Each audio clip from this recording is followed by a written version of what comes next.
Simplicity we used to survive may find it difficult because they're ignorant tonight.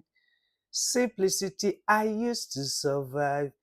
Children, open up your eye. Simplicity I used to survive may find it difficult because they're ignorant tonight. Keep doing what you're doing, don't you grumble. See what you sow is what you reap, so be humble. Yeah, man. Bless up, my lovely people. One love to you all. Yes, man. Uh huh. Nice to speak with you once again. So let's see who popped up first. I'm seeing Vera Oyin Funke. God bless you with Vivian Henry. Wow. Possibly you guys are the very first to pop in. Go spread it all the mountain. Daddy cool is live right now. All right. Uwa this sister, Uwa, God go bless you. And Fuke James, God go bless you. Irene Ogbewi, God go bless you. I'm doing great, man. It's happy Sunday. How will I do? How will I do? So welcome to the house. God bless you all for coming. I think Iyeki is still sleeping. Wait first. Let me attempt to call Iyeki if she can be able to help me to share.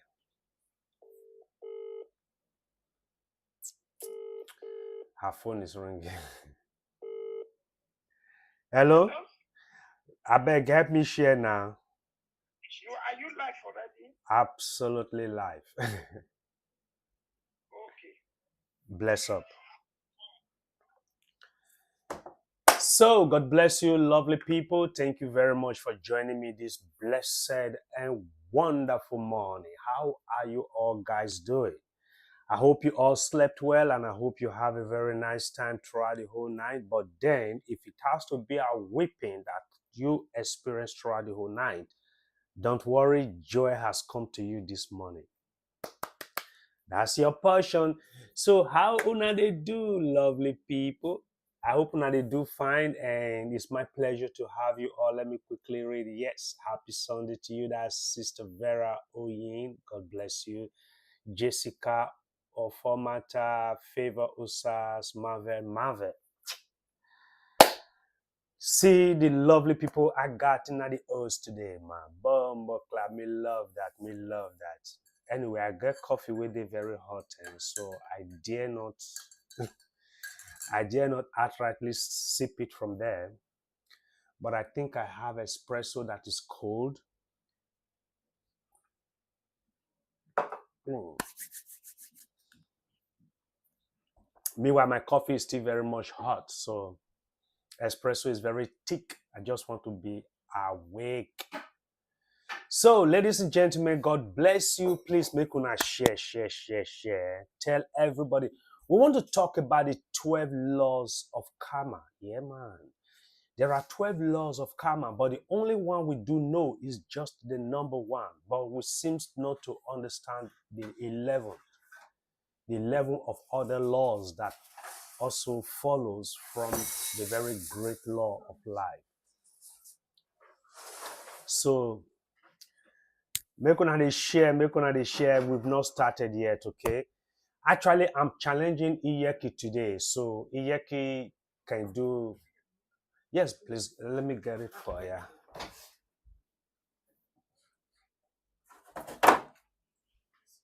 Yeah, bless up. So, Iyeki, I'm challenging Iyeki today. I said, Iyeki, you know what? I'm capable of also doing 3 videos a day, and I will do 3 different topics. She said, okay, challenge me if you can. So this is the very first challenge. So what I'm discussing today is going to be the 12th law of karma. I know everybody understands the very first one. Say, what you do will come back to you, will revolve back to you. That's all we know about the 12th law of karma. And we don't even understand what karma is. And some have even recently called karma a bitch. I don't know why karma can't become beach now. Come up. Karma shouldn't have become a beach, but they say karma is a beach. Is it true that karma is a beach? Well, we will find out today. Well, that's just street talk, okay? Fine.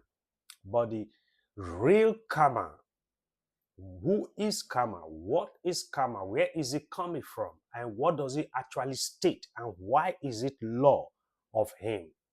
These are the things we want to talk about today. So I don't think any individual is worth it for me to sit on live video, knowing fully well that those that love to listen to me are very respectable people, I don't know them, but I respect them so much. Like all these names I can mention: Prince Romeo, Clara Pius, Lucy John, Esther Destiny. These are respectable people who seek after knowledge. And somehow they find that they could okay to listen to. And I appreciate that, you understand? So I wouldn't be sitting down here just for one person's reasons or for one person's misbehavior out of a larger community to start castigating or making a conclusive statement. No, that's not my intent. Yeah, that's not my intention. I wouldn't intend to do that, because what I want to do is to see those that listen to me go with a viable and a substantial idea that will benefit them, that will make their life much more better, because I will be the beneficiary if they are better, because they will not forget me. They will remember that the code did said this, or that the code did said that. And based on that, I build up my philosophy. I'm able to achieve this. You will find them quoting me from now on, because I also quote other people whose philosophy have actually changed my perspective of life, or rather the way I end up doing my own thing, or my own thing. Let's leave it at that. So based on that, my people, I can't sit down on live video on one individual, but if at all I may do, I will still let you know. For this reason, I'm sitting down here and I will deal with the situation, but I don't think anything fit just yet for me to do that. So the only reason I'm here, folks, is for you, that you ever stumble upon my video, you should be blessed. Absolutely blessed. Yes, blessed with knowledge, because that is power. I want to equip you with strong mind, power, that when you stand out in the morning, you will look at yourself, you will smile and be happy, you will bounce. Instead of walking with fear, no, you will find yourself bouncing, not just walking, you bounce. Anyway, once again, how una they do? I hope una they do fine, right? Yes, that's great. So today we want to talk about the 12 law of karma, man. That's what we want to talk about. The only first law you all guys knows about, it is not sufficient for us to run with. There are many other etc. laws from number 2 to 12 is very important. But though we do know number 1, that whatsoever you do will come back to you, still we do not have a compound, or rather a comprehensive understanding what even the number 1 means. That is why we can easily say karma is a bitch. You say disrespect, I think so, yeah. Bitch is not a word to be used for such a great philosopher, or rather a great philosophy. In case you don't understand, the law of karma is derived from Buddhism. It's derived from Buddhist. It is not like a Christian philosophy. It is not a Western philosophy. It is not just an Eastern philosophy or African philosophy, but it is a philosophy derived from Buddhism, one of the Indian many gods that they worship, or rather serve, one of their deities. But what is so exceptional about the law of karma is that if you ever understand from 1 to number 12, you will find a close relationship with the scriptures. Then that brings us to understand that which one is actually older. Is it Buddhism that is older, or the law of God as stipulated by Moses, written down or rather from the prophets that is older. So we discover that actually the scripture seems to be the oldest part of it. However, scholars and philosophers and intellectuals and professors have argued and come to a conclusion that possibly the Hinduism must have taken part of Judaism and remix it and live by it, which was very acceptable. So based on that, the law of karma should be seen as a Hindu principle of lifestyle. And that makes sense if you know about Hindu. Hindu is, you will find Hindu or Buddha, no, not Hindu, Hindu also practice this part of laws. And Buddha actually are the one that established this part of laws.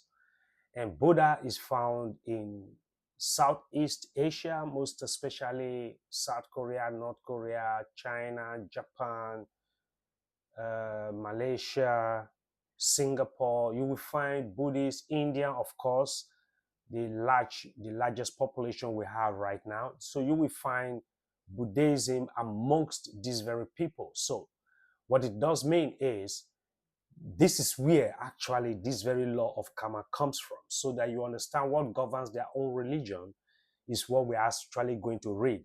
But if you listen and you pay very close attention to what I want to say today, you will find out that it is actually very closely related to the scriptures, which is the Bible, which we have. So that tells me, as a reader and a researcher and as somebody who is very curious, try to understand certain things for myself, just to develop my own intellectuality, psychologically, and build up my mental understanding about myself and about my environment and about whoever I come in contact with. You understand? So it is just knowledge, because if you understand a principle that states that knowledge is power, that simply makes sense, because it is what you know. It is derived from the scripture. The Bible also says that my people perish for lack of knowledge. So in other words, if you perish, meaning you are powerless, that is why you are able to be perished. All right, that is why you perish, because you do not have power, right? But because you do not have knowledge, and knowledge is power. What you know is what empower you to withstand and stand your ground. Because if I know more than you, for instance, we want to fight. I have participated in martial art before, taekwondo and rough art, they call it those days when I was much younger. I know where to hit you that you will come down no matter how big you are, because I have the knowledge. You don't have the knowledge. Like if you confront a martial art person in fighting, for instance, he may be very skinny and you are very huge and with muscular person. And naturally speaking, you have much capacity than him. But because of what he knows more than you, he can bring you down very easily and make fool of you. Why? He knows where to hit you that you can't stand your balance anymore. And that will eventually bring you to your knee. So when they say knowledge is power, it's the same thing.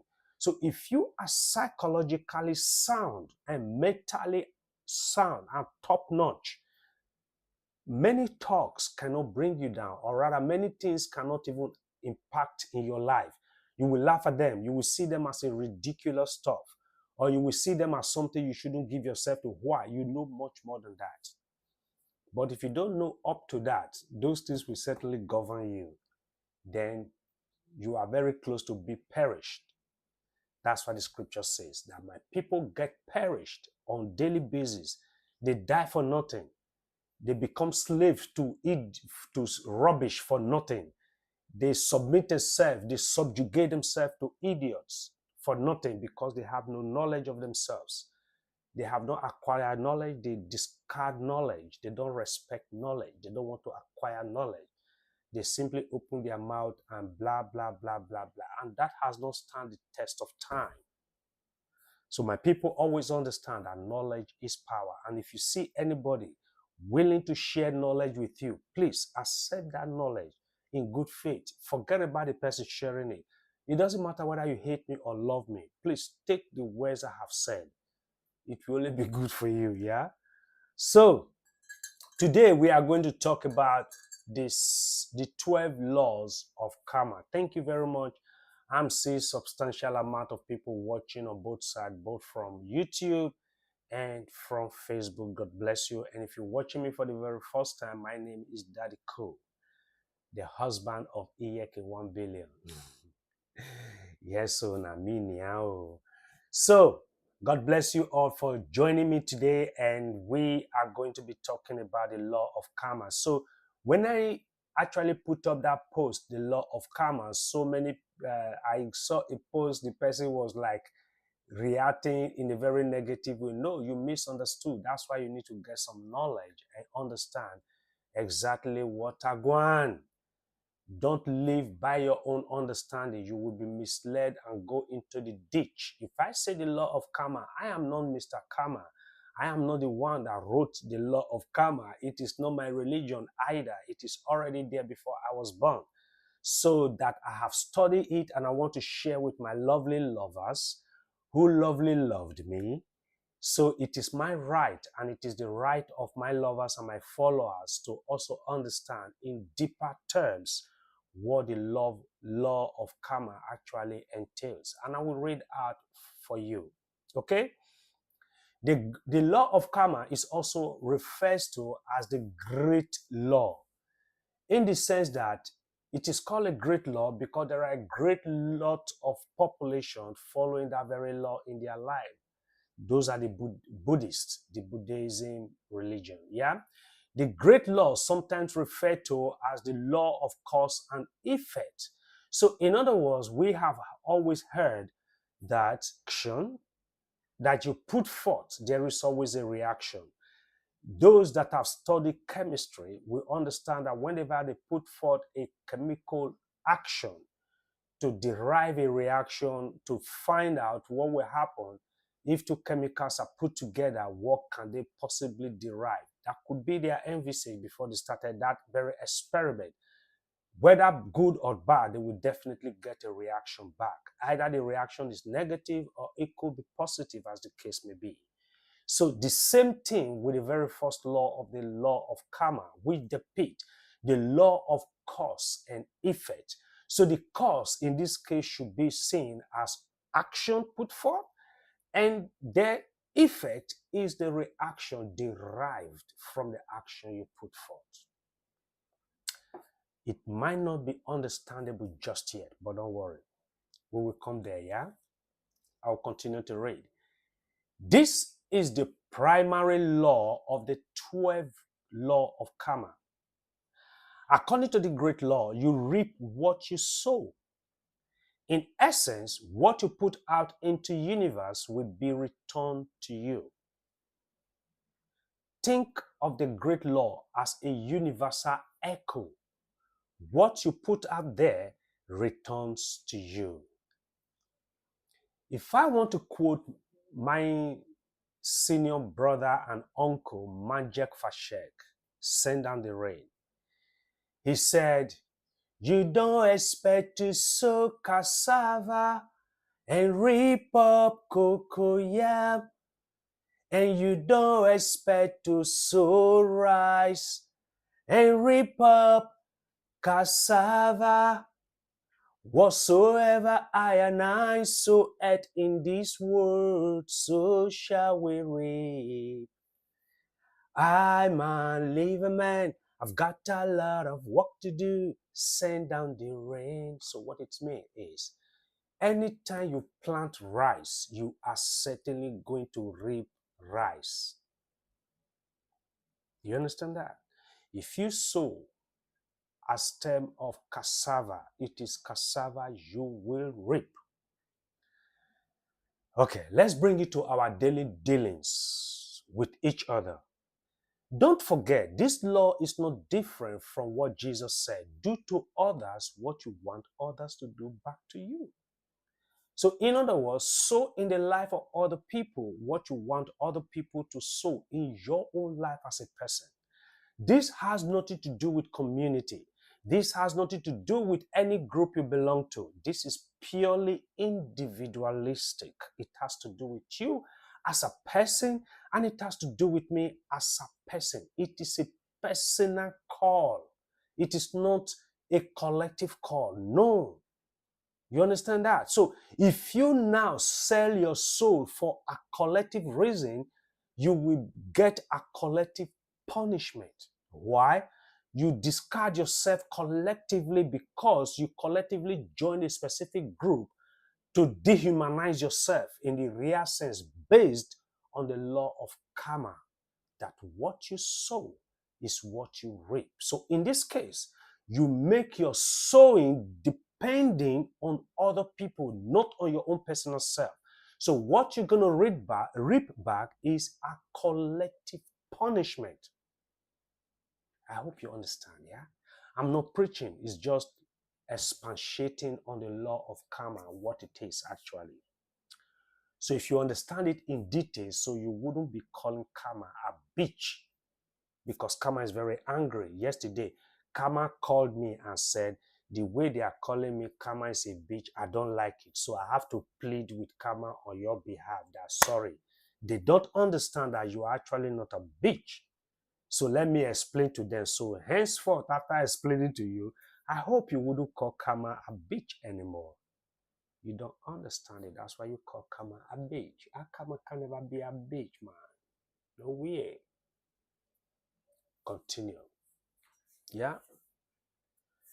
The law of karma, the very first one, which is the great law, is a universal echo, irrespective of what religion you believe in, irrespective of what group you belong to, irrespective of what cult you have swore allegiance to, irrespective of how much money you have or how intelligent you are. It does not matter. The law of karma holds you. Why? It is the universal law that echoes universally in individualistic life, not a collective life, which is okay if you call it collectively, but more importantly, individualistic, that culminate that collectiveness you are referring to. So yourself is what is important. It is what you sow, not what them collectively sow. But you still reap there anyway. But I want to channel your own attention to yourself because you are what is important. Not yet collectively, because if you are not important, you can't even function in the collective aspect. You will just be like one of those chaff. No, you should be important to yourself first before you can be meaningful to somebody else. The law of karma states, what you sow is what you reap. Not only the law of karma actually did say that, that is what the scriptures have actually said from Genesis to Revelation. We have seen in every act and scene and characteristics of individuals or any story told or any instances made, whether parabolical or whether making an instance or whether telling of something in the spiritual realm, we find out that the law of karma find a way of playing a role there. I want to believe it is derived from the scriptures, which is not bad in either way, because the scriptures couldn't have derived that from Buddhism, but I want to believe that Buddhism must have derived that from the law of Moses. Okay, let's continue. But it is a little bit deeper than that, just to believe that what you sow is what you reap. A compound understanding is herefore required, which states the law of creation posits that the things that are going on in the inside are reflection on the things outside. Example, if you are surrounded by negativity, there is negativity within you. If you are surrounded by love, there is love within you. My people, that one not make sense to you. Yes, of course, it does make sense to me. Why? If people whose heart is negative, always planning evil, always planning to conspire, they are conspirators, They simply need people that are gullible to join them in their evil ploy. You understand? So those kind of people are evil. If you dwell in the midst of such an individual or group of persons, whether you like it or not, you will find yourself manifesting in their likeness. Whether originally you are evil or not, it doesn't matter. But for your association alone, that you associate yourself with that negativity, there is no way you can ever manifest or exacerbate your positivity in such an environment. I hope you understand, folks. That is what the law of karma also stated. So not just that what you sow is what you reap only, but also has to do with your companion. How do you mingle yourself with people? Who is your mentor? Who do you believe in? Have you constantly believed those that have lied to you repeatedly and still believe them till today? You are not doing them. You are not doing anybody. You are doing yourself much more. Why? It is your choice to feed yourself with lies, because the evidence that this person is a liar is right there before you. Still, you choose to believe that person whenever the person speaks or tell you lies, meaning you are feeding on lies. You will not progress. You will not move forward. You will keep reaping emptiness. Why? Your belief, your dwelling is based on lies. Lies does not exist. Lies is fictitious. Lies, believing in it is futile.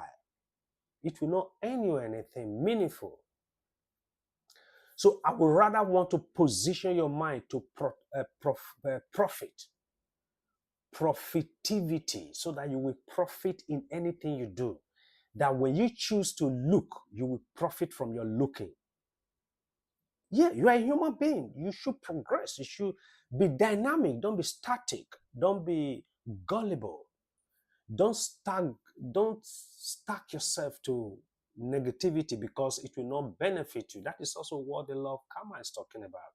That when you surround yourself with negativity, all you will reap and ever be able to produce is going to be negativity, because you won't move forward. But when you associate yourself with things that are positive, viable, substantial, then you will definitely move forward and excel. That is what it means. Yeah?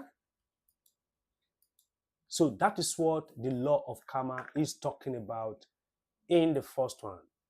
Let me read the last statement. For example, if you are surrounded by negativity, there is negativity within you. If you are surrounded by love, there is love within you. Don't forget, the Bible says also that as a man thinketh in his heart, so he is. If negativity is what you think about all the time, you are going to manifest and exacerbate negativity in anywhere you go. You will be seen as a negative person. You might just be a very pretty woman. You might be sweet girl, sweet fine girl, but don't pull off your butter, okay? But sweet fine girl now you be. But because you exacerbate that negativity, you associate yourself with ugly situation, even when your personality was supposed to be a very pretty girl or a handsome man, but you associate yourself with negativity. Your exacerbation, your manifestation will always be a negativity, and that will repel good people from you. They will not come close to you. They will hate you. They will detest you. They will find you disgusting. Why? You ooze out negativity. Why? You associate yourself with negativity. Why? You are sowing evil seed and you are reaping evil. So everything seen around you by other eyes is just stupidity and evil, nothing good to talk about, nothing good to associate. Association will just, they will get like distance themselves from you. That is what it simply means. That is the very first law of karma. You understand? Because what you sow is eventually what you reap. I hope you guys understand, folks. Yeah. Make I see you now. Comment now. Please still share. In case you are just coming, my people. I say make we talk about the law of karma, yeah? So that you as my followers, you as my listener, and you that love to listen to what this man has to say, you will be blessed. I even pray before I come that Lord God Almighty, whoever hears me today, oh Lord, let them be blessed and let them take to heart what I have to say, that their life will be better, much more than this. That would be my benefit, because if you are blessed, I don't need to know you. I will be blessed too. You understand? So that is why we're talking about the law of karma, so that we can understand ourselves. Now that they say they understand Esther, Destiny, God bless you. Yeah? The second law of karma is the law of creation. And I will read it to you. See, in this life, there are laws that guide everything. We have the law of reciprocity. So it's still the same way of talking about the law of sowing and reaping. The law of reciprocity, you could call it reciprocal. You understand reciprocal? You borrow and you give back. But in this case, you give out your respect and you are expecting somebody else to reciprocate. So that is called the law of reciprocity. But in this case, we have a law of creation. And the law of creation is the second law of karma. Like I told you, law of karma is 12, but we only know the number 1. So I want to take you through to the 12 so that you will be well educated, you will be well knowledgeable what the law of karma is talking about. So that next time when you hear somebody saying karma is a bitch, you might probably laugh at that person and say you actually don't have the detail, or rather a compound understanding of the law of karma. The law of creation states that it is important to take action. It is important to take action. Don't just wait around for good things to magically happen. Did you also know this is part of law of karma? Yes, it is. Daddy Cool has come to tell you today that this is part of law of karma. I will continue to read. In order to get what you desire in life, you must be an active participant in your life. Haven't I said that before? You must be active. You must be resilient. You must be, you must be pushing. You fail? Oh my God. I will clap for you because you failed. Why? I know because you failed, you have too much of experience. That experience should keep you moving. See, I have always told people before, if you want to talk of a man that have ever recorded failure, number 1. Oh, sorry, I have done something bad. Yes, I have stopped it. So I am number 1 man that will tell you I have failed several times because I have made several attempts. I am a risk taker. I put my money into investment and I dare to do many businesses while keeping my primary professional job. And I failed in so many. But did I have experience? If I tell you the experience I have, no university can ever teach me such a thing. No. I have too much experience. Human experience, circumstances experience, logistical experience, unforeseen contingencies experience. I have them all. Why? Because I have failed before. Why? I took action. Why? I did not sit like this. Why? I did not sit lazy in my head. I am a constant meditator. I always meditate. What next action will I take? What next daring stuff will I take? Because for me, I believe I can do all things through Christ that strengthens me. That is my ego. Yes, sir. And the second law of karma is saying, in order to get what you desire in life, is it husband? Is it money? Is it goodness and mercy? Is it peace and tranquility? Is it good home, good wife, good children? Your children will prosper. Your children will be good in academics, will be powerful. Yeah, the second law of karma says, in order to get those desires, You must be active participant in your life. That means you want your children to be prosperous, be active, be participate, be actively participant in the life of your child. Participate actively in his life. Participate actively in what he needs in life. Same way you will also actively participate in your own life if you want to ever become anything. You don't just sit down and begin to procrastinate. Procrastination is for lazy men. Something you should do today, you say you're going to do it tomorrow, you are lazy. Do it today and fail. Then tomorrow that you are already procrastinating, you will do it fantastically better than yesterday. That is part of the law of karma. You must be active participant in your life. Look at what's happening around you and reflect on how you created your current reality. Is it the way you want it to be? If not, take active steps to initiate change and create a life you want. See, karma is not a beach. No way, man. Bombo clap. Karma can't possibly be a beach. Why? Did you hear what he is telling you? Let me read again one more time. The law of creation states, that is the second law of karma. That law now states that in anything you ever desire or ever want to be in life, you have to actively be a participant in the direction of your line of what you want to be. Number one. And number two, in order to get that very desired good, you have to look at what's happening around you.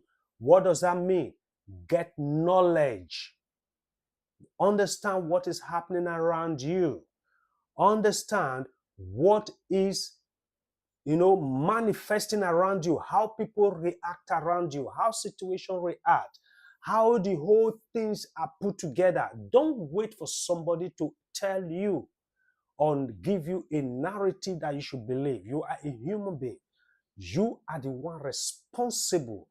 You are the one to be actively be a participant to bring a change to your own personal life. That is the second law of karma. Second law of karma. Actively participate to bring about that change you want. Actively involve yourself. Try to know. Grant yourself to acquire knowledge, because knowledge is power that will make you be an active participant. Don't wait for somebody who is not learned as much as you are to direct you or to teach you what to do. Whoever is telling you any bullshit, check what is the level of their awareness, of their understanding. Are they speaking out of personal hatred? Or are they speaking out of stupidity? Or are they speaking just because they want to express their own frustration? Not everything you take into mind, folks. Take something substantial, something intellectual. It will build your life. Something stupidity will simply make you stupid as well. Why? You can't build on stupidity. The result will become stupid because it is stupid that lays the foundation. So the stupidity will give birth to stupidity. But when you lay your foundation on the substantial and accurate knowledge of yourself, then you will be able to come up with a viable testimony that people will look at you and be able to clap for you. They will know the ovation will be very loud. You don't need to convince anybody. Your manifestation will speak for you. That is the second law of karma, my folks. Yeah. I hope you still understand, my lovely people. I hope you understand, my lovely people. So, this is the second law of karma. You are the creator of your life. What it means doesn't mean you actually, in the real sense, create your life, but there is a certain life you want to live.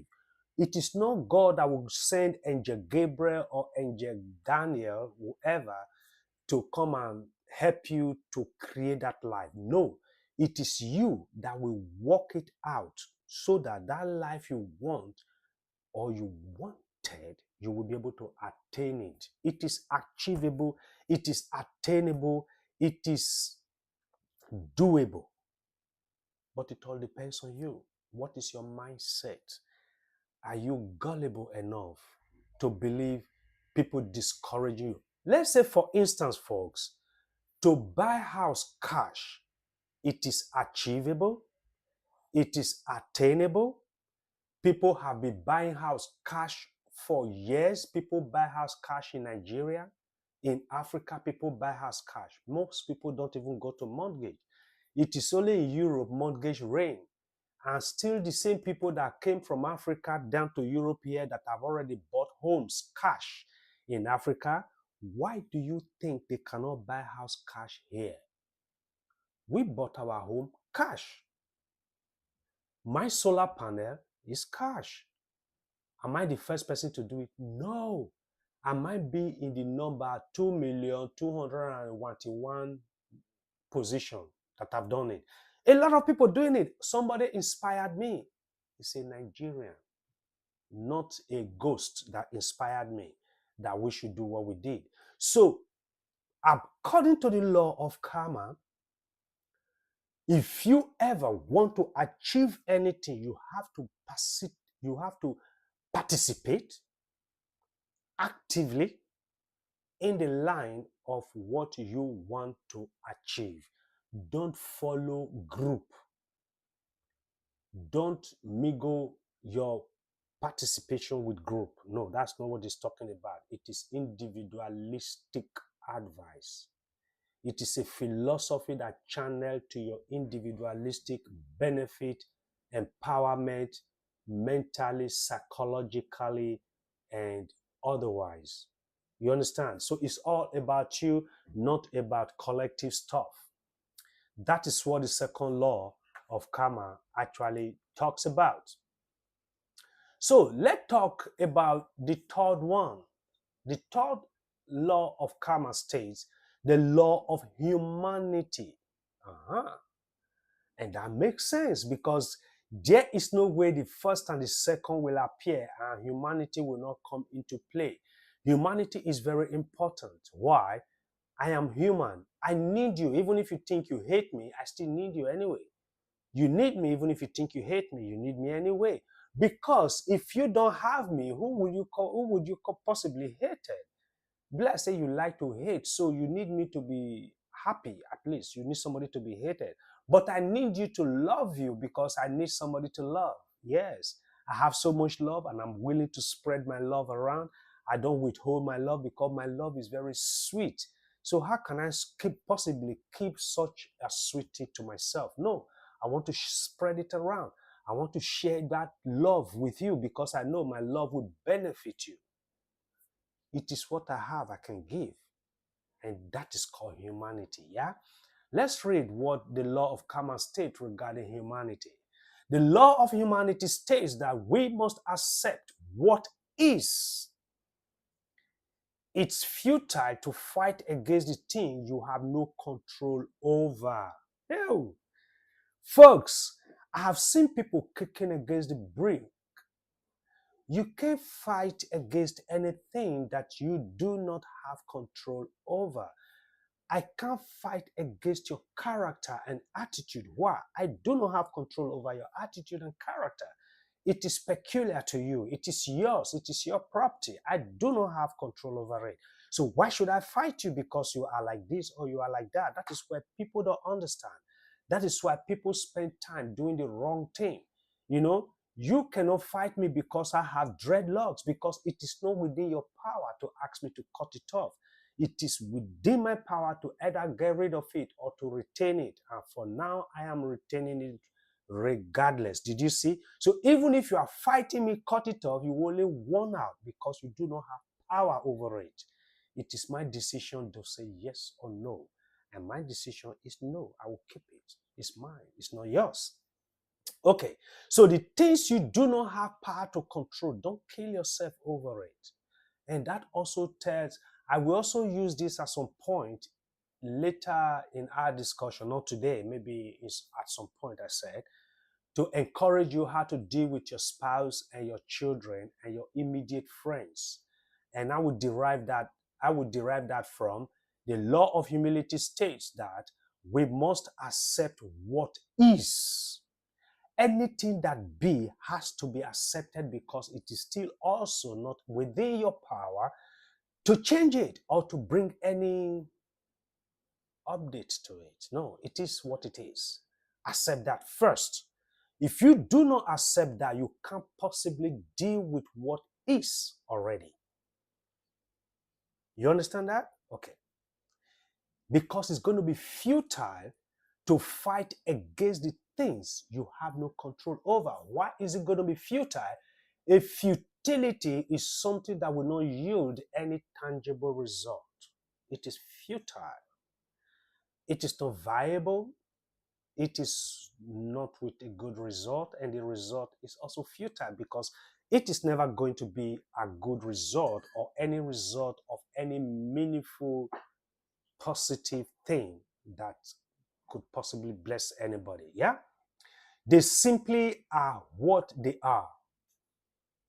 And they must be accepted with grace and humility. Let go of the expectations of how you think things should be. Some people want me to, like me now, some people want me to be like this. Hey, yeah, even if I try to be like this, I still cannot be because that is not whom I am. I am different. I have my nature, just like you have your own nature. That is why I love people. Why? We are all different. We are distinct in our own way. You are not like me. I am not like you. A is not like B, and B is not like C. We are all different. So what will make us be a better person, which is the third law of karma, is to accept the law of humility. Humility brings about natural that whatever be is not something you can change as an individual. Accepting it will bring about you finding the solution to unravel the things that has already been, because it is not within your power. But what is within your power is the calmness and trying to understand it and be able to bring about result. But fighting it or trying to change it would be a futile effort. Futile effort. So that is why the law of karma is good to actually study step by step. Only intellectual will find it very good. And I encourage you to be an intellectual. You don't have to go to plenty school to be an intellectual. But if you give yourself to intellectuality, you will become an intellectual in your own mind, because things of intellectual meaning will be the things that will drive your own personal life, not what them say or what somebody who is docile in his or her brain is saying. That shouldn't describe your personality. Yeah. Let's continue. We are not done yet. For example, if you are stuck in traffic and you are late for work, you might get angry and frustrated. Abi? Or you can accept that having negative emotion is not going to change the fact that you are still in traffic. In fact, getting stressed and wound up is going to have a negative impact on your well-being, and you will still be stuck in traffic. Hey, this one's sweet. I will explain, folks. Yeah, una they enjoy this story, my people. Una they enjoy. Nah, come and talk now. I really hope you guys. Oh no. Oh, no, no, no, no, no. I hope you guys are enjoying it. Eh? See, the example given here is if you find yourself in a traffic situation, yeah, and you're already late for an appointment or for work, and you have an irritating boss who will always check time whenever you come, yeah. But for some reasons, you are hooked up in a traffic, yeah, then you become very frustrated and angry. You begin to swear, fuck it, bumbo clad, this, that. You might just be warming your car, vroom, vroom. You just want to enter by all means. That is called frustration, right? That still did not change the fact that you are stuck in a traffic. But emotionally, you are overreacting. The situation you are in is not something you can change. The best thing you, oh no, sorry. Okay. The best thing you could have done, okay. The best thing you could have done is to relax, accept the fact that the traffic with which you are at this very point is not your making. It is not something you can change. It is normal and it can happen. So you relax your mind. But in most cases, most people don't relax. I am even guilty of that. I hate traffic. Oh my God. If traffic hold me, I'm thinking of alternative route almost immediately. And that makes me restless. But that is what the law of karma is also talking about. That humility, law of humility, means you humble yourself and accept what has happened. Then calm yourself down. Then you'll be able to find a solution to find your way out of it. Otherwise, if you keep bothering yourself about that very situation, it is not healthy to your well-being. It is not healthy to your psychological understanding and your mental being. It is not healthy at all. Assuming that thing overwhelm you, some people beat traffic just because of this kind of impatience. They don't want to respect the law of humility and accept that for the fact that there is a traffic jam, it will not last forever. It will certainly take some time, but just be patient. It will be open and everybody will drive home yours truly. No, in some cases, some people want to just get away from that situation. They are so frustrated. So you are disobeying the law of humility and anything can happen. That is when you see some people usually have issue with the police or the traffic controller. Why? They misbehave. They are impatient at this time. You have disobeyed the law of humility. You did not respect humility in this case. So on that ground, you will end up having to pay a heavy price for it, dealing with the police or traffic warden or last man or those people that we have to drag you to court. Why? You disobey the law of humility, which was supposed to be just tukele, but you are now making it very elongated. That is one of the law of karma, which is number 3.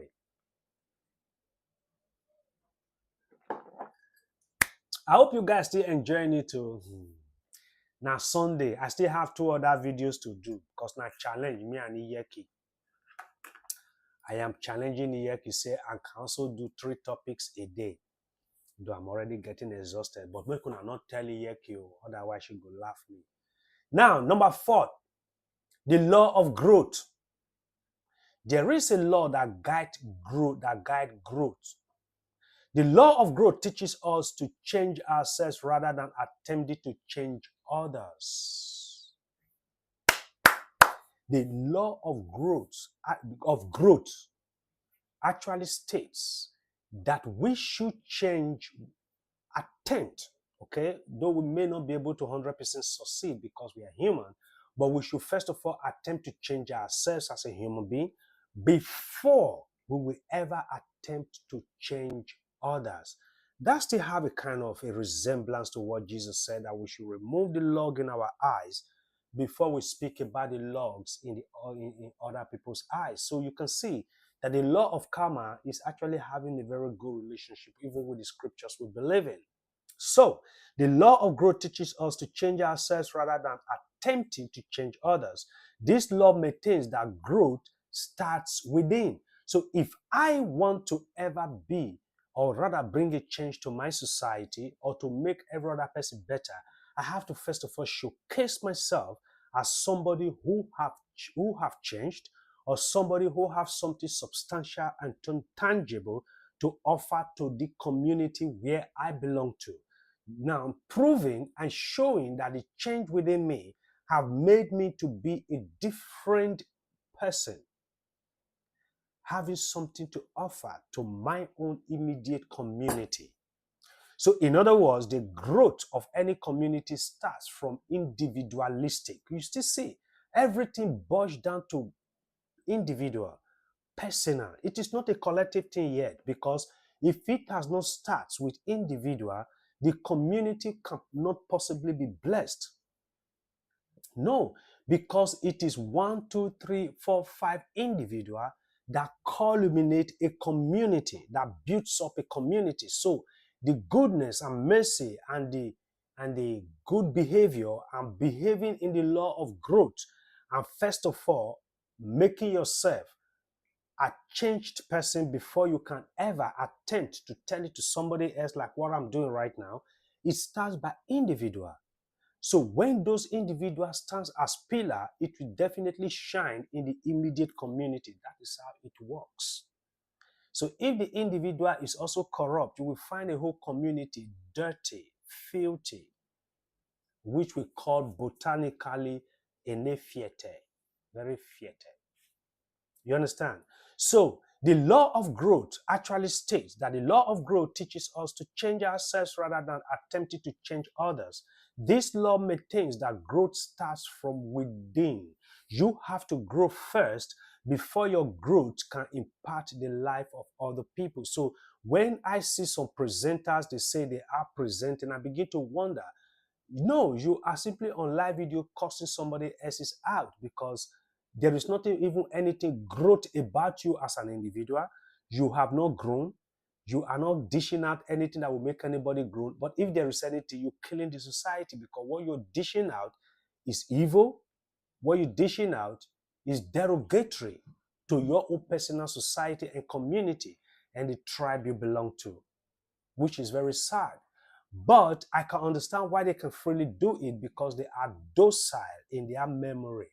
They have no good understanding. They are gullible. They are very myopic in their way of lifestyle. So they can't possibly be of any benefit to any society. Why? They themselves are not beneficial to themselves. So the law of growth actually states that growth actually starts from within. Personal development, or the process of working on yourself, is the key to creating positive change in your life, or rather in life at large. If you first of all change, that your change will bring about the change of anybody that is close to you. And it will go to another person. It's contaminative, let's put it that way, It might sound very negative. Yeah, change is contaminative, it's contagious, if you want to put it that way. Because if I am changed, that will change Monica. Monica will change her bestie. Her bestie will change her bestie. Her bestie will change her bestie. You will find a very large community having the same idea of change and constant innovation and dynamic movement of a society. It's futile to attempt to change others. You can only change that which you can control, which is yourself. Now, unfortunately, most people cannot control themselves because they are dull in their brain. Situation around them actually control them. What do we eat control them. Because of their standard of life, that simply controls them. Because of their predicaments or their current situations, that controls them. So in other words, they do not have a substantial standing point of themselves, standing alone and say, yes, I am a man that stands alone, regardless of what comes my way, or irrespective of how many people stand against me. No, but you see them, they are like just chaff which is blown here and there. They can be here today, they can be there tomorrow. Why? They are dull in their mental understanding. Their mental faculty is obsolete. It's not working. They have no standard. They don't have no standard of their own standing. They are not resilient. They are rather I could call it fido dido in their own yeah, meta-theoretic understanding, because what they believe is so mingle and so trivial that they think what they want to gain now is what is within them, but they don't see tomorrow. Those kind of people, they are dull, very dull in thinking. They don't see beyond their nose. They are dull and poor in mind. They are very poor in nature. They are poor psychologically because they do not respect the law of growth. They are not growing. They don't know what growth is. Their mind is docile, very docile, that nothing can come in, nothing can go out. Even garbage in and garbage out cannot possibly work in such a mind. They are floaters. They float. They don't have basis of anything. So those people cannot possibly grow. If you hope to make lasting positive change in the world, the law of growth says that you must start with yourself first. Yes. If you must impact the life of other people, there must be a level of impartation in your own life that will reflect what you preach and what you tell other people to do and how you encourage other people to do that. That is why I find it needless, or rather inconsequential, for me to pick on any specific individual to use that as my basis of presentation or discussion or content creating. It is not worth it. Why? 1 in a million is not worth it. I like to discuss the general knowledge that should have guided the community rather than taking on the stupidity of an individual who is absolutely docile and dull in his mind to make any content. It does not make sense to me. So what does the law of growth look like in real life? Let's say you have fixed upper mentality. Perhaps you get into a relationship where you believe you can change or fix the other person in an attempt to extract a healthy and satisfying relationship. Unfortunately, these attempts generally backfire, with both parties ending up feeling resentful. What it simply means, if you so big up of yourself, you think you know much, and you want to go into a relationship having in mind that, yes, I am able to change this relationship and make it heaven on earth. So you are actually beating on your chest, thinking you have the capability and the power to change another person, which is a very, very wrong assumption to make. You can't change anybody. The only thing that can actually change somebody is when you stand out as a replication, when you stand as a Google, as a spectacle through which they can look through and say, wow, I like the way he behaves. I like the way he speaks. I like the way he has so much knowledge. I also aspire to know as much as he knows so that I can be doing what he does. Things like that. If you cannot do that in a relationship, you will find out that both of you having to resent each other. Resenting each other, you will just simply find each other disgusting. Either A will be finding B usurping, or B will be finding A rebellious. That is how it usually ends up. Then the friendship or the relationship will ultimately break up. If you were to apply the law of growth, you would only work on what is under your control yourself. So in other words, like me, in my relationship with Iyeke, I work with what is within my control and power. Now, even if I want to usurp authority over Iyeke, I will be biting more than what I can chew, trying to usurp authority over her personality. That means I disrespect her personality and I want to usurp my own authority over her own personality. But she's still my wife, and it is recommended that she respect me. But if she disrespected me in that ground, she is absolutely right, because it is not my right to usurp my authority over her personality. No, it is what is within my jurisdiction, what is within my power to bring about a change. If I want Iyeki to respect me, I will first of all respect Iyeki and respect her ideas, respect her feelings, respect her joy, and respect her sorrow moment. Yes. I'm sowing a seed of respect to Iyeki's life. So she will definitely reciprocate duly. Why? That is what I have sown. So that means if Iyeki is happy, I will join her to dance. I will join her to rejoice. Why? I am sowing a seed. Not when Iyeki is rejoicing, I am bringing that. It's too much for you. Must you rejoice all the time? I'm killing her joy. Why? That is not what I'm supposed to be doing. That is malicious. But when I want to get a reciprocation of that thing, I will have to sow the joy into her life so that I can repeat it back. I want Iyeki to love me. I love her first. I give her her desire. She's a woman. I know what women like. Women can need 100 things, but you as a man be smart enough to know what will captivate her among that 100. When you give her that just one, the woman will forget about the 99 one and begin to jubilate with that one. So this is what I also have studied woman to be, and I manifest that to her, and I'm enjoying it. So why? This is what is within my power to change, and this is within my power which I have control over. If the relationship was not healthy, you might exercise your choice to leave, or you might choose to change your perception of the other party's received flaws. See, Iyeki will usually say it is for her to divorce is the last thing. And for me, divorce is not in my dictionary. Yes, because what made me say I love you today, I don't think in 20 years' time I will ever say I don't. Why? Because the love I love you was not based on the condition that you were very pretty. No.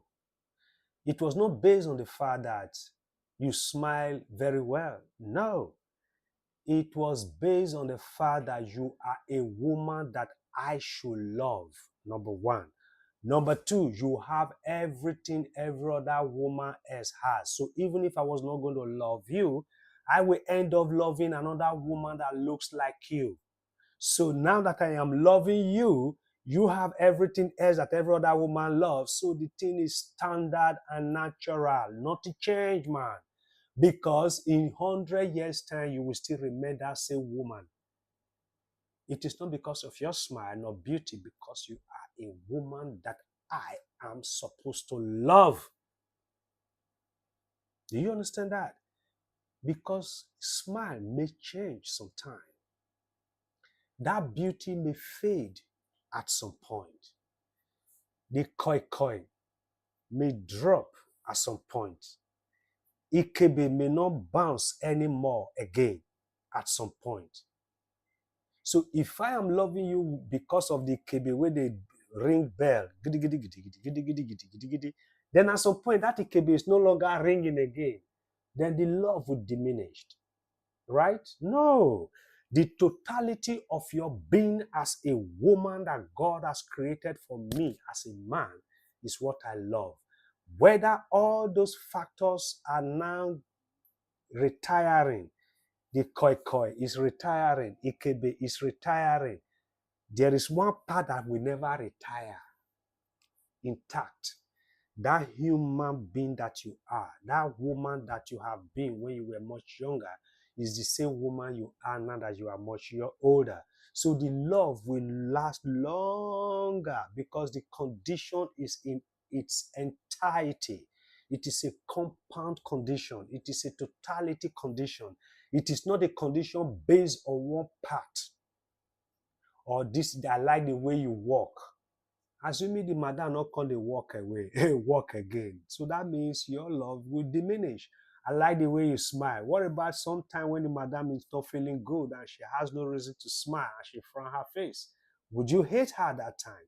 So the totality of love and acceptance of relationship which you have made your choice, and that is within your power, is what brought about your everlasting relationship. And if you want to bring about change, you're expecting too much from your spouse or your relationship or your organization or your community or even your government, change your own perception. You can't change the perception of other people. You can't change my own perception, for instance. No, you can't do that. I am Yam, you are you. You understand that? So you can't change my perception. I can have my perception about you, and that is standard, man. You can change that for me. But what you can certainly change is if you have seen me as a gangster and you hated me so much and you can't find anything good about me and you are so much worried about me, then change your perception about me and view me and give me a second thought and a second view. You might see a very different picture about me. Not only me, in all ramifications, in all facets of life, that is how it works. And most importantly, in a relationship, if you are already or always expecting your spouse to fulfill certain things, that is your expectation.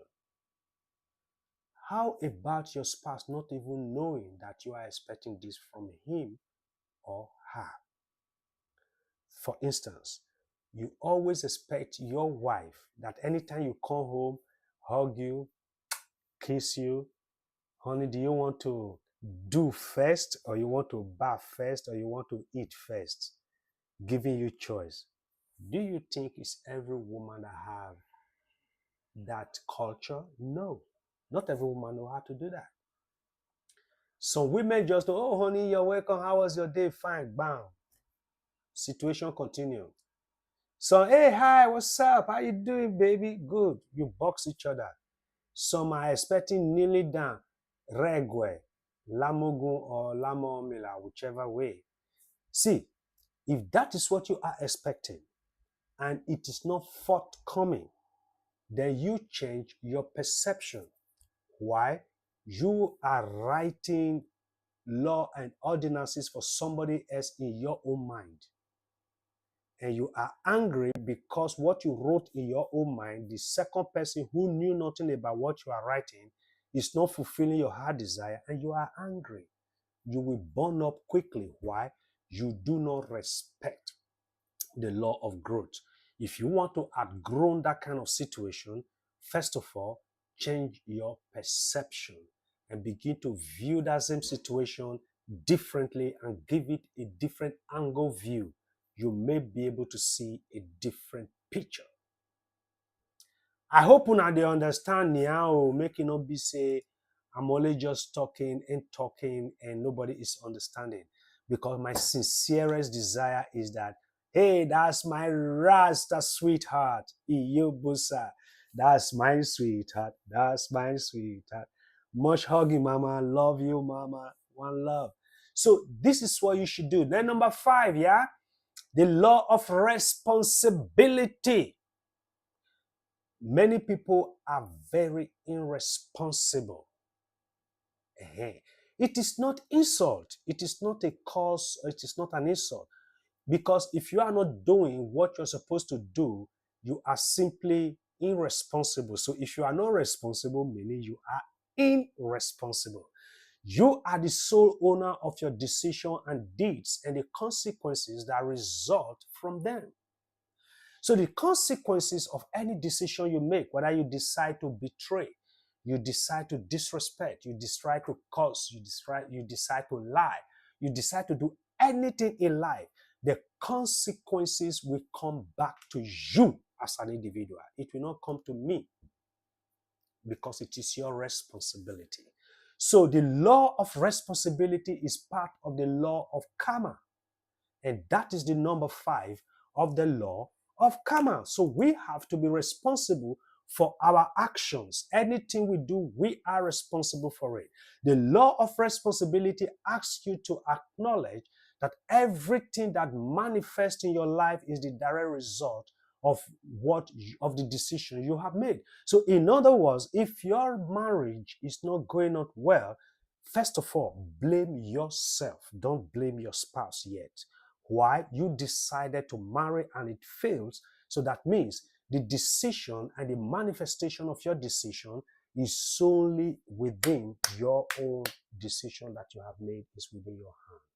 That is the law of responsibility. So if it starts from there, that you are taking up that responsibility upon yourself and blame yourself first before you ever point any accusing finger to somebody else, then you are probably on the right track to find your way out of that irresponsibility.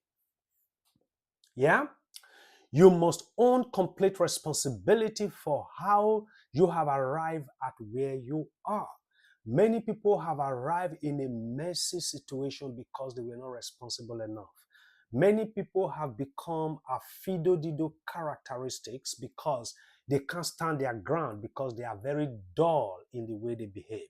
Many people have found themselves apologizing to their arch enemy because they are dull in their brain, thinking that apology will give them a safe landing in their current situation. Why? They are irresponsible. They are not responsible for their action. They are not responsible for their deeds. They are not responsible for their decisions. So they find themselves becoming much more irresponsible, going back to their own vomit. I have seen people like that. Instead of them to own up to their responsibility, they will align themselves to their arch enemy, thinking by so doing they will gain an upper hand. That is somebody digging 6 feet for himself. So responsibility in life is very important. So be responsible for your deeds. This self-reflection eliminates the need to look outward for the source of your problem, because if you are actually responsible for your action, you are responsible for yourself, and you take responsibility of every of your action, to be honest, you will find it less accusing other people for your misfortune. You will be able to quickly find out what your problem was, how you have made a wrong decision that brought about the situation you are right now. That is what it's all about. So be very responsible and be very reflective, and you will be able to quickly eliminate any doubts else that anybody else is actually your problem. You will find out that 99.5% of the issue you're passing through lies within your hand and within your deed and within the action you put forth in life. And that is what is actually playing out back to you in real life. What does the law of responsibility look like in real life? Let's say that you have a problem in life that causes you a great deal of stress. In fact, you are so stressed that you react in anger to others in your life. While you may not have caused the problem that's bringing you so much stress, you are responsible for the consequences of your negative behavior that result from it. That sounds very strong, yeah? Now, the thing is that it is possible the thing that is making you so angry, it is actually not your responsibility. It is not your problem. It is not you that is responsible that have done or bring about that situation that is making you too uncomfortable. But it is still very much advisable, if you do not carefully and responsibly react to that very event and it goes wrong, the result of that very negative attitude and reaction will still be your own responsibility. So, in other words, complete gentility and understanding and consciousness is therefore required for you to be able to maintain your responsibility in life. From what you say, how you comport yourself. Are you a liar? Do you constantly lie? Do you complicate your... Because liars will always complicate themselves. Understand that. They will tell one lie yesterday, they will complicate themselves today, and they are going to counter themselves tomorrow. And people are watching them day in, day out, building this image of irresponsibility in these individuals. But they don't realize it. And it goes a long way to determine their progress on social media. That is why you have to be responsible of anything you say or do.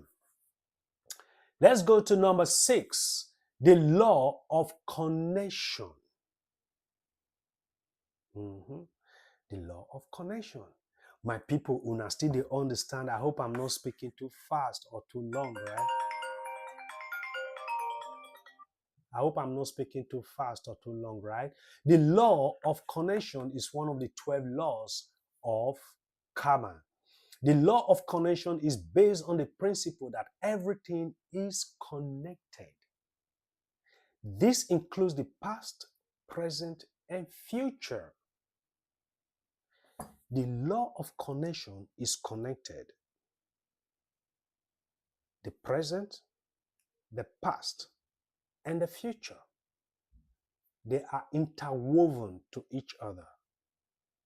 They are connected. No wonder it is said that what goes around comes around.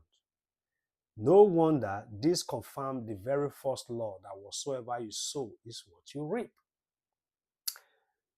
To more fully understand this concept, let's revisit the first law of karma, like I have just said, the great law. The great law maintains that what you sow today, you will reap tomorrow. How does this look in relation to the sixth law of karma? It's simple. The actions and thoughts you had in the past have brought about the present you are experiencing today. And the action thoughts you are having today are in the process of shaping your future. See, many people are passing through the situation they are right now, whether good part of situation or no. Sorry now, each time I do this, okay. Either the situation of the situation of past was positive or was negative. Now, let me quickly say this. Many of you are enjoying a high-profile job today because you decided long ago to give your heart to study and acquire your certification and your degree, right? Me too. Same thing. I made up my mind to study because I know that's the only hope of me, breaking all boundaries and getting the best of jobs. And that is what I maintain today. And many of you did the same thing. So those that actually decided then not to go to school, rather go for business, actually have a reality right now that is reshaping their life based on that decision they took long time ago. So women decide to marry long ago, and they have the consequence of them now being a grandmom in happy situation. That is a good consequences, right? But some decide not to marry long time ago, and by now they are struggling to have even one child. So it's all like that. So what the law of connectivity says that the past has connectivity with the present. And the present is certainly going to connect with the future, because where you are coming from determines where you are right now. And what you currently do determines where you are going to end up in the future. So the law of connectivity states that to more fully understand this concept, let's revisit the law of karma, the great law. The law maintains that what you sow today, you will reap tomorrow. How does this look in relation to the sixth law of karma? It's simple. The actions and thoughts you had in the past have brought about the present you are experiencing today, and the actions and thoughts you are having today in the presence of shaping your future, and that is very correct. The law of connection invites you to slow down and live in the present. What you do in this very moment will impact the future. It's a reminder to stay mindful that even the smallest action will reverberate far into the future. Everything is connected. Some people might just be lying against you today. Some people might just be castigating against you today or teaming up against you today, bringing your name down. What they are doing today is a seed that they have sown into the future. Some might be betraying you right now, not realizing that tomorrow your help might be needed. That tomorrow they will pay dearly for their betraying activity of today. That is the law of karma. It is not only just number one, there are 12 of them. So the law of karma states that your action of today determines the future you will live tomorrow. Because I have always told you that the journey to your destination, it is far more important than the destination itself. Because if the journey to that destination is not right, you may not arrive at your destination at all. You understand? Understand the law of karma also stated that everything in this life is connected. Then number 7, the law of focus. What is your focus? What are you focusing upon? Are you focusing on the downfall of others, or you are focusing on the uprising and the betterness of your personal self as an individual? What are you busy? What are you busy doing? The principle of the law of focus is that it's impossible to focus on two things at once. So if you are focusing on me or you are focusing on somebody you hate, you can never possibly focus on yourself. Now I can see that. That's why many people can never get progress until they begin to focus on themselves. If you are focusing on somebody you hate, you are neglecting yourself. You are ignoring yourself. So what you are doing to yourself is much more than what you are doing to the person you think you hate. Given a choice between focusing on lower values like anger, jealousy, greed, or higher value like love, gratitude, acceptance, one should actively choose to focus on the spiritual values. So for me, I rather want to choose to focus on love, on acceptance, on gratitude, on focus on spiritual values than for me to focus on anger. That somebody angered me, I will focus on your anger. No, you are not up to par for me to focus on. So love is greater than that. I will focus on the greater thing because I want to do anything and everything great. So spiritual values will be my very biggest focus. Doing so will not allow your mind to focus on the negative things. So if you occupy your mind, you occupy your focus on the positivity, such as the values of love. If you say you love something or you love somebody, what value goes with that love that you love? Do you value your love, or you treat your love with disdain and disrespect?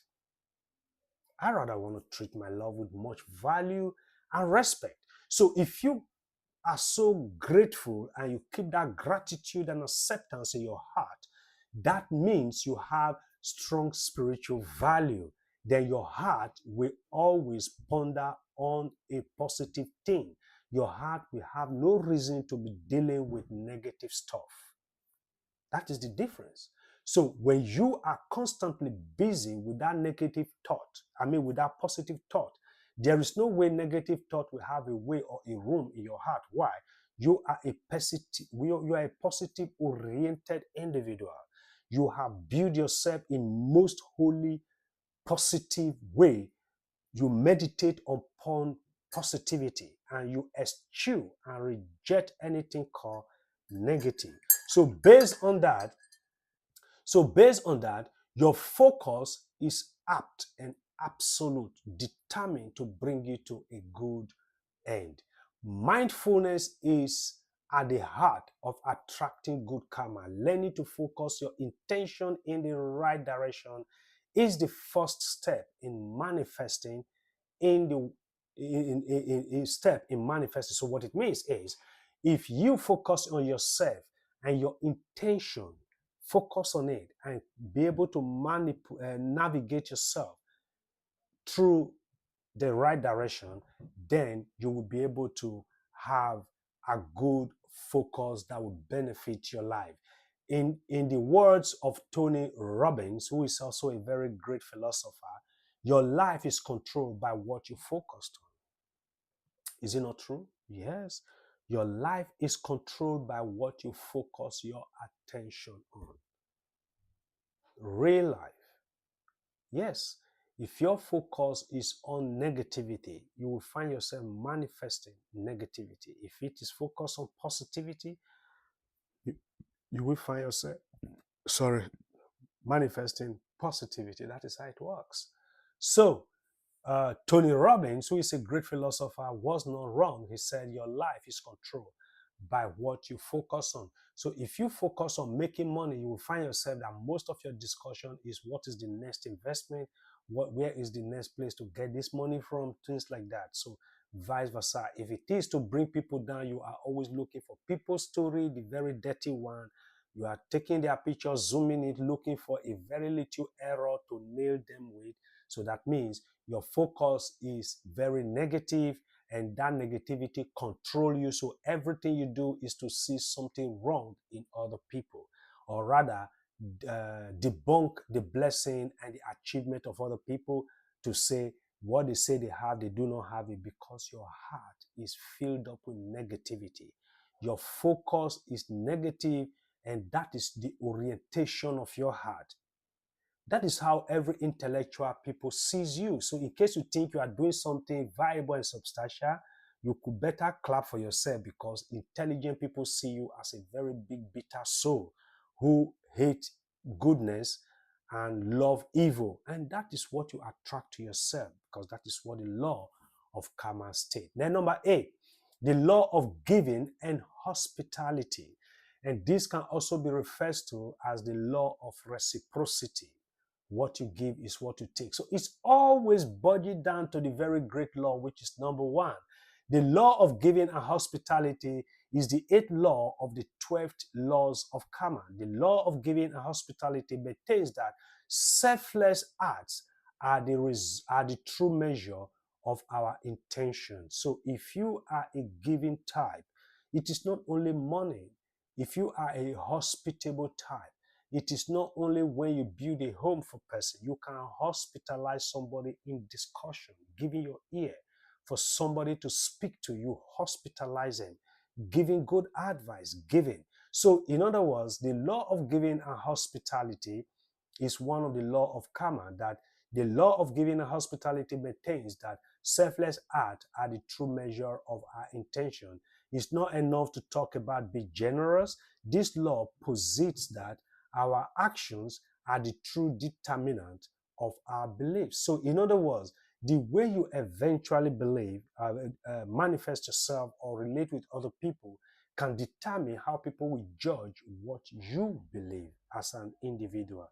So in other words, you can see some people behave so nice, so gentle. You say, oh, this person is a Christian, or oh, this person is a very holy person. You could say that. Then you still see some people behave very awkward. You say this person is a devil. You can say that as well. When you are selfless, you are not preoccupied with your own self-interest, advancement, or desire. So when you are selfless, that means not all the time you need everything to come to yourself. You also wish that your larger community get blessed, that your immediate acquaintances also get blessed. Then you are selfless in this regard. So it is not like enough to say, oh, I want to be very generous or whatever. No, selflessness is also very advised, that you will be so selfless that you are willing to give and willing to accept and willing to go all way, cry with those that are crying and rejoice with those that are rejoicing. So that is what it's all about. So number 9, the law of here and now. You may have not heard that before. The 9th law of karma involves embracing the present. You see, there are people that doesn't know how to accept their present situation. They don't know how to accept the present. So when things are not okay, they don't know how to accept it. Friends may desert you at any given time. People that tend to love you before may wake up one day for whatsoever reason and desert you and openly castigate you. That is the present situation. So you need to know how to deal with the situation as it arose at any given time. Most of us live in the past or the future. So Most of us, we live in the past or the future. How often have you ruminated on your past mistakes or worried about what will happen tomorrow? See, many people are not conscious about, if I put forth this action, what will be the consequences I'm going to face tomorrow? If I betray these people, will I have a very big or severe consequences tomorrow? If I lie against this thing, will I have a consequences that may run me down tomorrow? People don't think like that, but there is always a consequences of every action you take. Focusing on the past mistakes means you are constantly beating yourself up for things that aren't even happening now. So if you may have made mistake at the past or you have gone wrong at the past, you don't let it disturb you in this very present time. Why? Because if you do, those things you did in the past is already done, dusted, and gone. So they are dead in the real sense. They shouldn't be disturbing your present right now because you're still alive to make an amendment and continue with the present and the current situation. Not living nor worrying about the future can bring up feelings of anxiety and greed. Living in the present moment stop all that. After all, the present is all you ever really have. The past, you don't have the past anymore. So if you dwell in the past, you might just get much of anxiety, or you might even usher greed into your life. To, oh, in the past I didn't make it that much, so right now I have to because of the past. No, face the reality of the present situation, because actually the present situation and the present life is all you have. You no longer have the past, and you don't even have the future, because the future hasn't even come yet. The present right now is all that you have, is all that is within your power. So you make good use of it. Living in the present moment stops all that worries of the past, because you will know how to focus on the presence. Number 10 of it is the law of change. The law of change is the 10th law of the 12th law of karma. The law of change says that history will continue to repeat itself until steps are taken to make a change.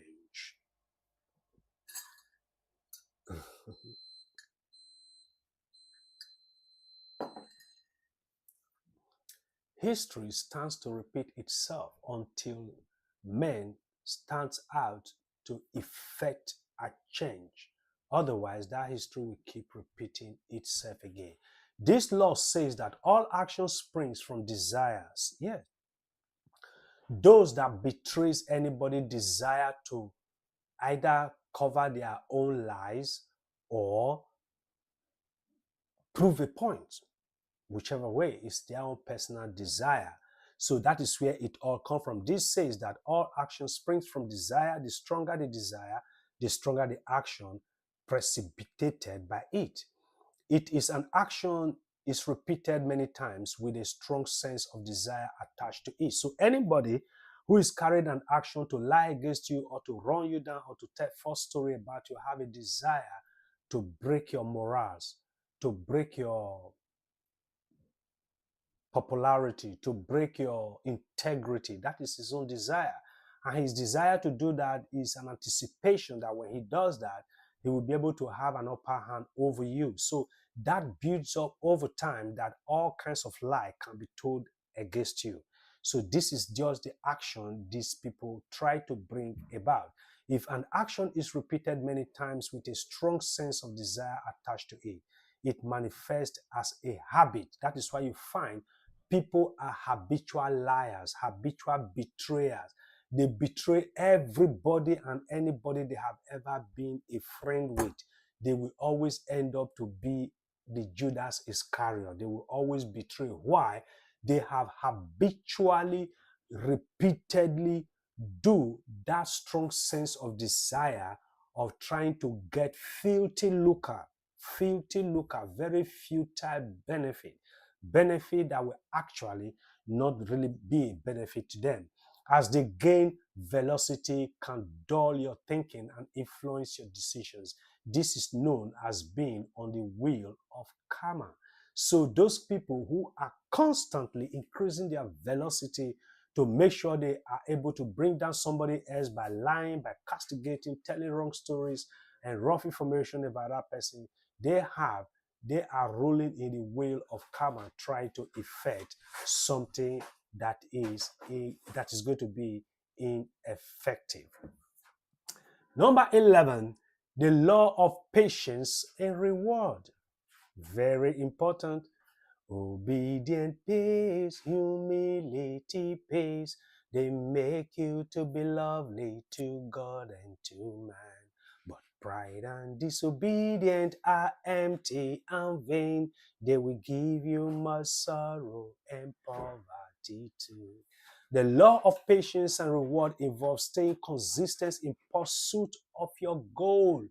Be obedient and be resilient and be disruptive in your action, and stay put to pursue your goal in decency. You will achieve it. That is the law of patience and reward.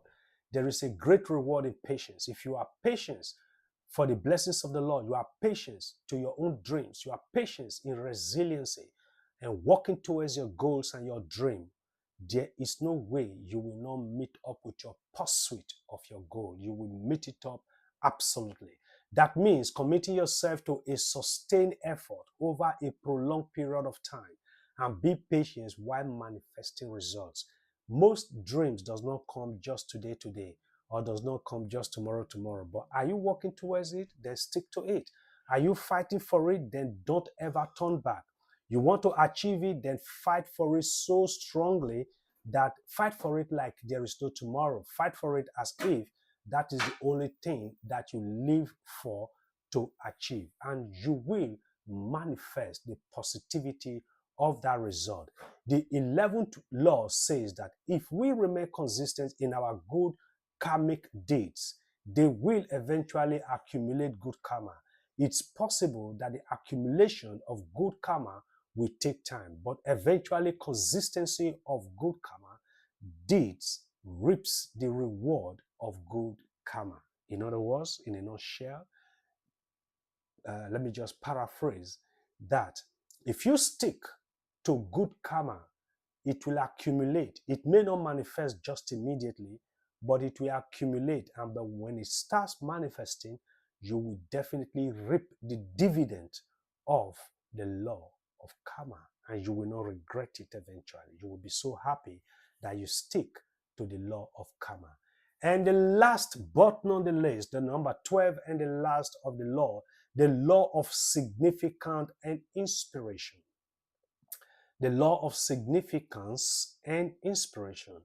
The law of significance invites you to acknowledge that you are important. Haven't I always told you that you as an individual, as a person watching me from your own telephone, you are very important. So you should acknowledge your importance. Yeah? Don't downgrade yourself. Don't underrate yourself. Don't condescend to the level of what anybody that hates you describe you. No. Hold your self-esteem. Look upright. Beat your chest and tell yourself, you are good. You understand? That is the law of significance. You are very significant in this life. You are significant to yourself. You are significant to your spouse, to your friends, and to your immediate family, to your parents, to your community. So if somebody else is describing you to be very insignificant, you should be able to inspire yourself and beat up your chest and say, no, according to the law of significance and inspiration, I am here to inspire myself that I am important, I am relevant, and I am significant in all definition. You need to say that to yourself. And you are here on this earth for a reason. And that reason is what makes you a significant person. And that significancy of your being must be 100% manifested. Yeah, man, you need to manifest your significancy. The law of significance can be summed up by the words of Rumi. That is another big philosopher, which says, You are not a drop in the ocean. You are the entire ocean in a drop. Okay. Your significance is not just one of these drop in this cup of tea. No, you are bigger than that. You are this whole cup of tea in a drop. Go reason and go think about and meditate upon it.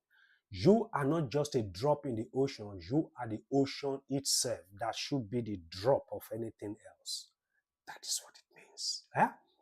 This means that the entire world is inside of you. The whole world is inside of you. And you can create anything you want. Why? You are significant. You should inspire yourself with that. You are powerful. You are significant and you are unique. Let that uniqueness of yourself inspire you for the rest of the day, ladies and gentlemen. You are significant. You are powerful. You are unique. You are not like anybody else. You are not like Daddy Cole. Daddy Cole is not like you. You are very, very powerful. So let these laws guide you, ladies and gentlemen. This brings me to the end of the 12 laws of karma. I will come back again in another 2 hours time maybe.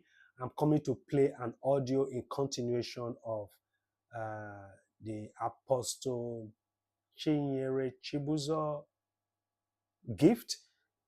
The pastor of OPM, I have an audio to play for you to conclude the last Sunday explanation of what is going on amongst the religious circle, okay? And I hope you will understand it. So this is going to be the audio of a side chick and a housewife and the wife of the apostle himself. So the audio is out there. I am going to play it today so that we will all follow up and understand and enjoy. So good morning, everybody. So I'm going to take my breakfast. I will be back. Say challenge you. I told Monica I'm able to do 3 videos a day. So she thought I was not able. I will come back again so that I will play that audio together and enjoy ourselves. So later in the day, I will come up with another stuff again. The Lord bless you and keep you. Father, Lord, eternal King of glory, I thank you, O Lord, for granting us the grace and the strength to speak, O Lord, today and encourage ourselves and admonish ourselves based on the law of karma. O God Almighty, help us, O Lord, to live and better our lives, O God, and that we will look up to ourselves, we hold ourselves in high esteem. In the name of your Son, Yeshua HaMashiach, I pray. Thank you, Lord God Almighty, and bless every listener today. Everybody that listens to me, bless them, increase them, let them be blessed absolutely, oh God. In Jesus' name we pray. Amen. I love you all. God bless you. One love, one love.